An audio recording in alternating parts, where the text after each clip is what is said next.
Hello and welcome to Sansad TV. You're watching Viewpoint with me, Frank Pereira. Well, the 51st G7 summit showcased a divide between leaders and nations, particularly over Ukraine. The G7 discussed Russia's war in Ukraine and the Israel-Iran conflict, but failed to reach major agreements.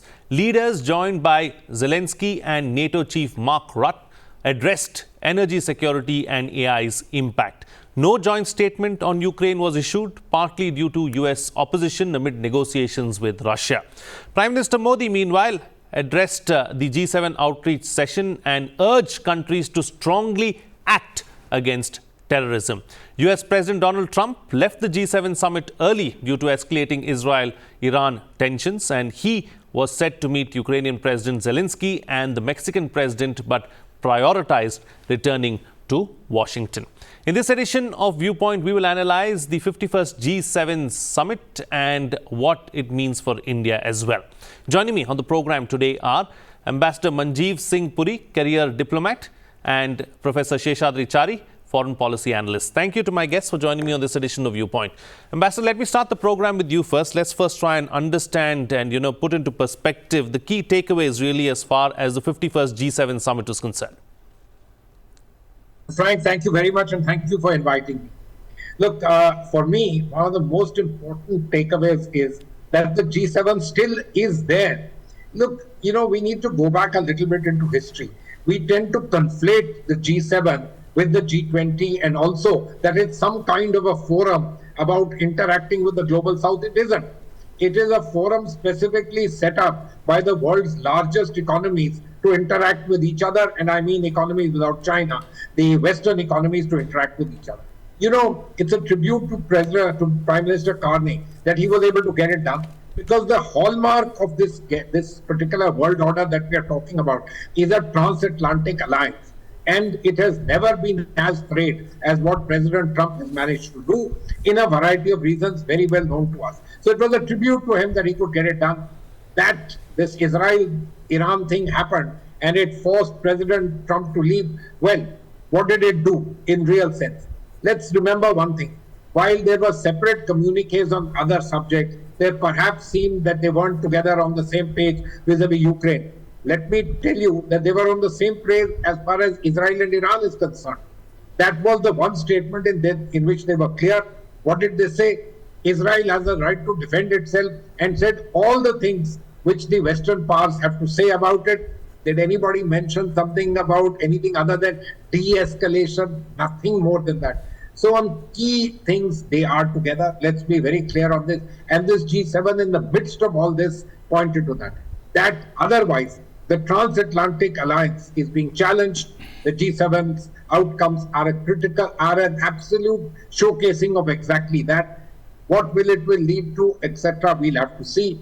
But in some senses, this particular coming together of the countries across the Atlantic, that is now under challenge, at least as long as President Trump is in the presidency of the United States. Absolutely. Points very well taken. I'm going to look at it from another perspective when I come back to you in my, during my next question, Ambassador. But let me bring in Professor Chari into the picture as well. Grouping of the largest economies in the world coming together to try and, discuss what needs to be done really as far as issues too are concerned. Initially there was a lot of talk about whether India would be a part of G7 or not, if India would be invited, because it was happening in Canada and because of our history over the last couple of years with Canada, but that happened. So it says a lot really as far as India is concerned, and hats off to Carney as well for inviting the Prime Minister. Professor, how do you look at that? Yeah, certainly that's a good point that Ambassador Puri has mentioned. See, one big mistake that Canada did was G7 doesn't belong to Canada. So G7 doesn't have a secretariat. G7 is a rotating presidency. So Canada should have thought about it twice before denying invitation to India. So other countries also prevailed over Canada, and then they said that you cannot keep a country like India out of G7 for long. In fact, we have been invited to G7 as an observer participant since 2003. So it has been an ongoing process. That is, having said that, Canada should have thought about it, and they are not the owners of G7. Like India does not own G20, but we did much more than what we could do to G20 in all these 20 years. So that's a different point. But more importantly, you should also look at the background. See, you said largest economies of the world. G7 does not represent the largest economies of the world. It's a long story from 1973 to 2025. If you see this span of all these years, almost 50 years, 51, this is the session. So 50 years of span if you see. When G7 was started, there were four important things. One, North-South divide. North, a developed country, South, underdeveloped countries, or quote-unquote in those times it was called third world countries, Yes. underdeveloped countries. The word emerging economy has also started now. That was one. The only major conflict in the world in 1973 was the Cold War. There was no other major conflict. Today it's not the situation. Today Cold War is in the background. There are other conflicts, other flashpoints. Third is the fight, the narrative during G7 in 70s was capitalism versus communism. Today that is not the issue. Some of the so-called communist countries, one of the largest developed country is China, which is no longer a communist economy or Marxist economy, it is a market economy. So there is a fundamental change, a metamorphosis from 73 to 25. This the G7 countries should realize. And in that, India is playing an important role. If you look at India's GDP growth is greater than at least 3 members of G7 countries, Italy, France and Canada.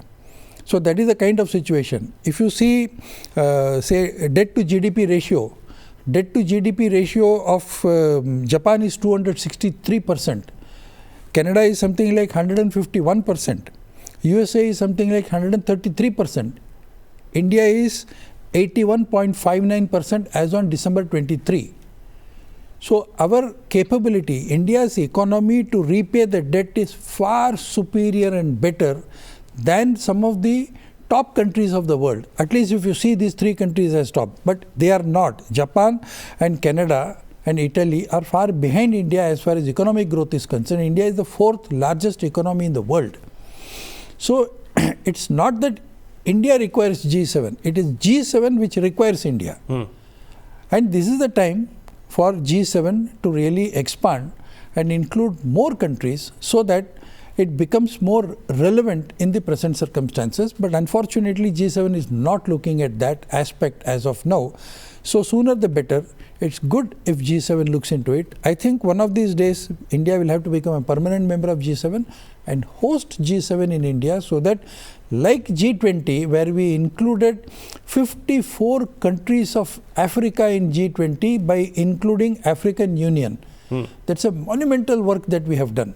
Sure. Similarly, we will have to expand the area of G7 and make it really more realistic. If they don't do it, then I think G7 becomes as irrelevant as United Nations. Okay.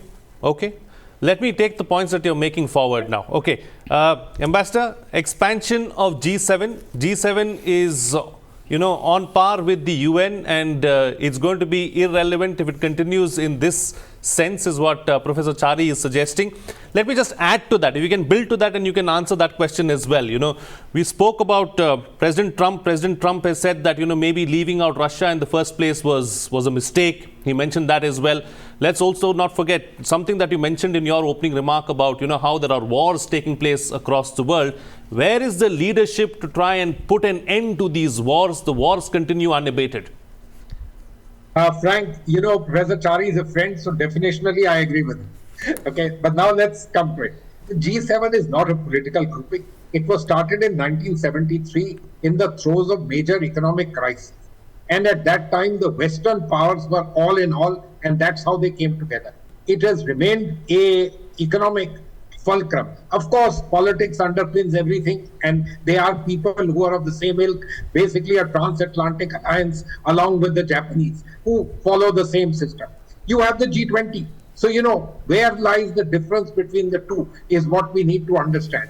Let me recall that President Trump not only bemoaned that Russia was no longer part of the G7, he said China should be called there. You know, that was the idea when the G20 was formed.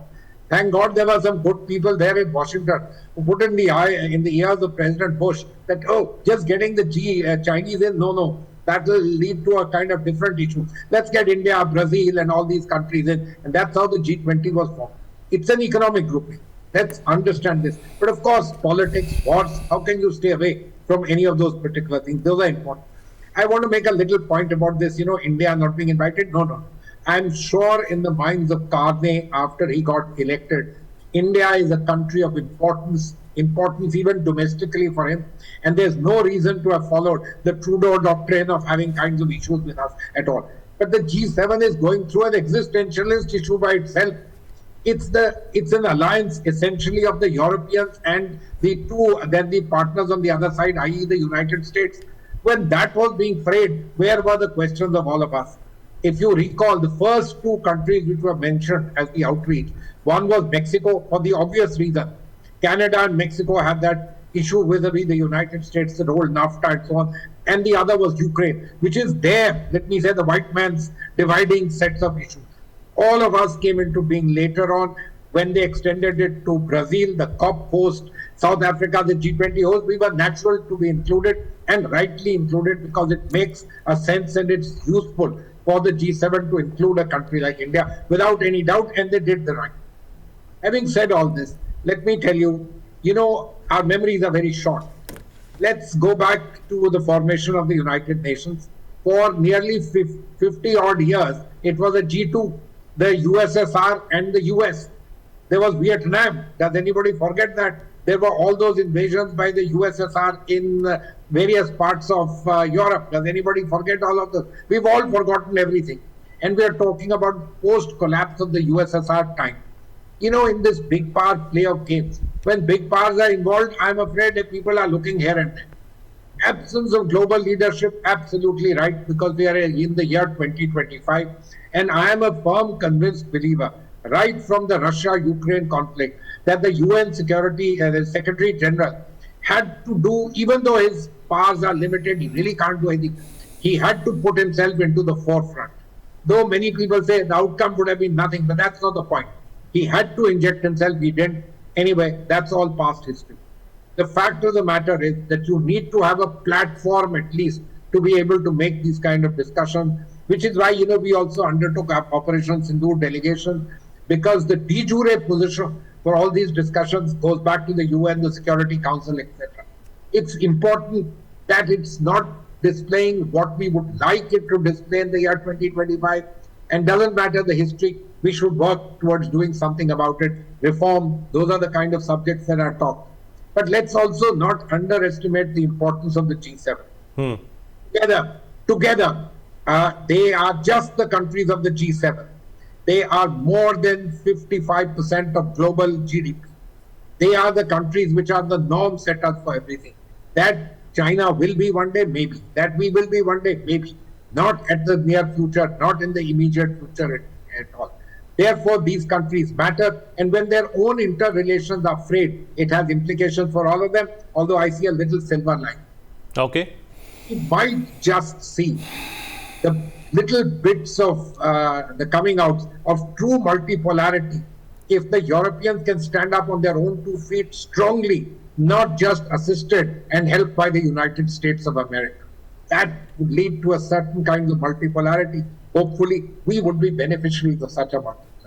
I think that's a very valid point. That's something that I wanted to take forward as well. Going back to the fact that President Trump decided to walk away from the summit, a day prior. Clearly not prioritizing the summit, prioritizing something else over the summit. So what does this really mean as far as G7 is concerned? Is this an opportunity really as far as the European partners, to stand up on their own 2 feet like the ambassador has just pointed out? No, if you look at, there are two things you have to understand in the context of. One is President Trump, it would be wrong to say that he walked out, but certainly, as you very rightly said, G7 probably was not his priority at this moment. For him, he came to power with the idea of stopping all wars. He said, I am not here to start wars, I am here to stop wars. But he has not been able to stop even a single war. Although he takes credit for stopping as many wars as possible, but doesn't go.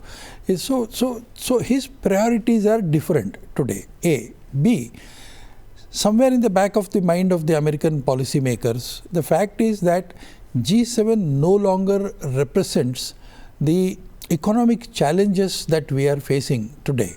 So this has to be seen in the context of BRICS. We have SAARC, we have what we call RCEP, we have Indo-Pacific Economic Framework. So there are 4 major economic blocks, economic fulcrums that are working in the globe as of now in 2025, and they are all very powerful. BRICS has got China, Russia and India and other developing countries or other developing economies, and in geopolitical terms middle powers also. So BRICS is a much bigger organization, and it's with its expansion it is growing faster. So BRICS is even talking of an alternative currency, although it may not be a reality very soon, but they are still talking about it. Now if you go back to 73, the formation of G7 also has to do with weakening of the dollar or a no trust as far as dollar is concerned. At that time the USA decided that dollar will not be pegged to this international currency framework. Why Bretton Woods decided in 1943, when Bretton Woods decided that dollar will be the universal currency for exchange, it is because of the strength that gold provided to the dollar. But here America unilaterally decided that gold will no longer be pegged to dollar. So the question of dollar's strength was one of the ideas that prompted G7.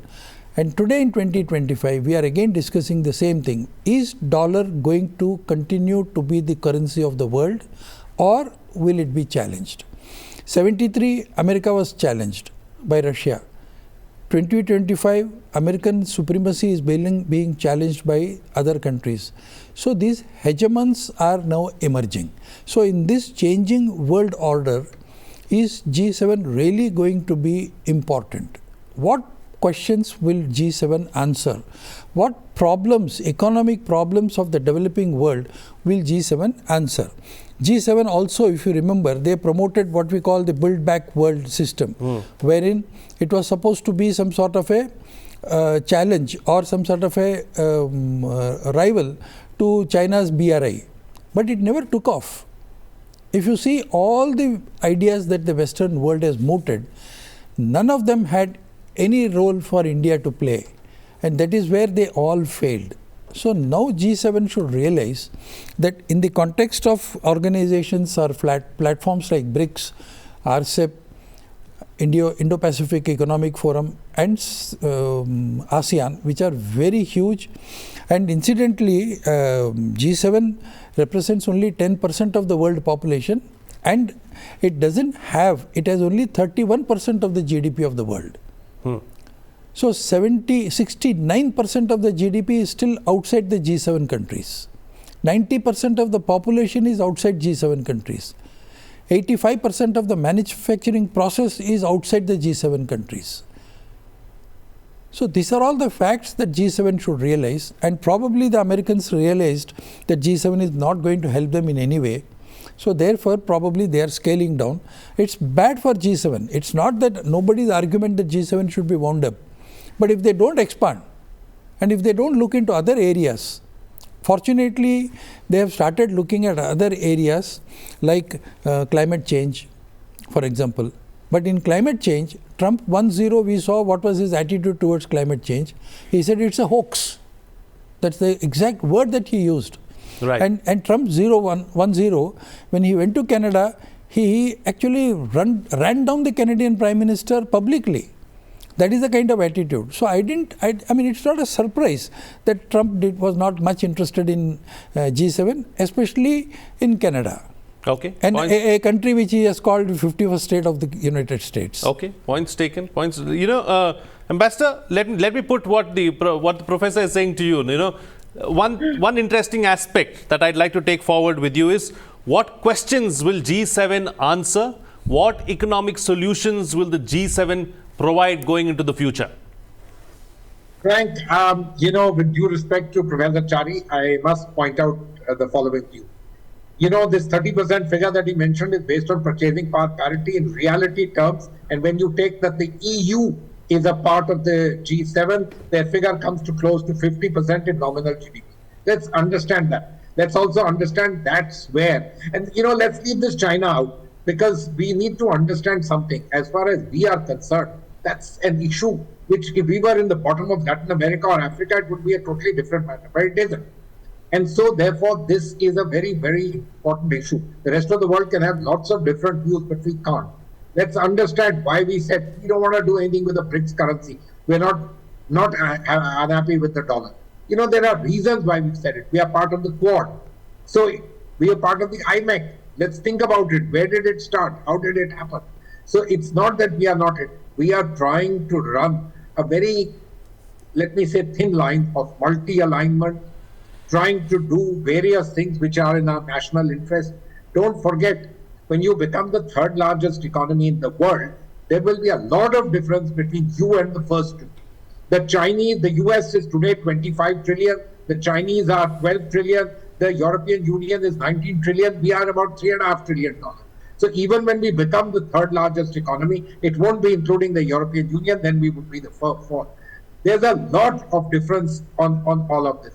What do they matter? Of course they matter. They set the standards, the same ones which we have to use. If they didn't matter, then the very fact that Mr. Trump started talking about tariffs, all of us are running to try and do something with them. Why are we doing it? Because they matter.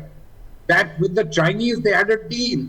Just understand the degree of difference in the way things can be done and vis-a-vis where we are today. That we will change, I have no doubt. That we will become players on the global high table, I have no doubt. But it's not today. And today the realities of that need to be. What can the G7 do? I'll give you a simple example. You hear of this thing called net zero by 2050. Till Mr. Trump came in, it was the global mantra for the world. How did this come about? It came about because at the 2021, the COP, which was held in Glasgow, at that particular COP, the entire G7 agreed that net zero by 2050 will be the mantra. Even we went along, although we talked about differentiation, said we'll do it by 2070, and the Chinese said 2060. They matter. They matter quite a lot. They matter militarily. They matter in terms of economy. They matter in terms of the way standards are set. And let me tell you, from the way we are, thank God they matter. And it's not the Chinese. Or it's an America-China G2. That has serious implications as far as we are concerned. Absolutely. Professor Chari, as far as India is concerned, what must India do going forward? What is the best way forward for India, really, as far as the G7 is concerned, and being a part in some way or the other? No, we are a part of G7, no doubt about it. And I think we will have to keep this whole idea of restructuring G7 and also making them realize the importance of tracking India's economic growth. Of course, there are some issues where the G7 agrees with India. There are some issues where the G7 doesn't agree with India. But India has chosen the path of strategic autonomy. So in the strategic autonomy part of it, it does not include only geopolitics or international relations, but it also includes economic fundamentals. So if you look at the economic fundamentals, India is a free country. We can deal with any other country in the world as far as economy is concerned, just as we are dealing on the basis of international relations. And here there are certain dichotomies that the G7 is going to face. Like in the last meeting, Trump had suggested that it should become instead of G7, it should become G11. He suggested that India, Russia, Australia, and if I am not mistaken, South Korea. These are the 4 countries that he suggested should become permanent members of G7, and it should become G11. So from G6 it became G7, and then from G7 they wanted it to be G11. So this grows on. So then if you grow like this, there will be a time when G20 and G7 will become the same. So what is this? What is so unique about G70 that it cannot be hived off either to BRICS or to say G20. G20 has got China and Russia both, and the US also, and European Union also, and some of the most developed countries and some of the developing countries. So there is no difference. So I think G7 will have to do something. They will have to think out of the box. It is neither an alternative to United Nations, nor an alternative to G20, nor an alternative to BRICS. So what is new about G7 that they can do something so that India will benefit out of it? And if there is no benefit out of G7, yeah, we will keep on going there. We will be part of the high table. But beyond that, we are not going to benefit much out of G7 as much as we will be benefiting from, say, SAARC, or as much as we are benefiting from BRICS. G7 is going to take a back seat. Okay, more participation as far as India is concerned within the G7 is what Professor Chari is calling for. All right, time to get quick closing comments from both my panelists with the best way forward and what next. Starting first with you, Ambassador. Frank, thank you very much. Look, the G7 is there. It's there to stay for the time being. They recognize the importance of India, which is why they called us, and let's not go and get into when they called us, etc. They called us. We have something to contribute to the world, the free world, as well as the entire world in general, and we stand as the voice of the global south. This is important for everybody. And so therefore, I am very happy that we are part of the global discourse. We are part of the global high table in which these discourses are done, and that India becomes a choice automatically exercised. You become a member of the group or you don't, that's a different matter. It will happen or not happen. But your voice is a voice that they find useful to hear.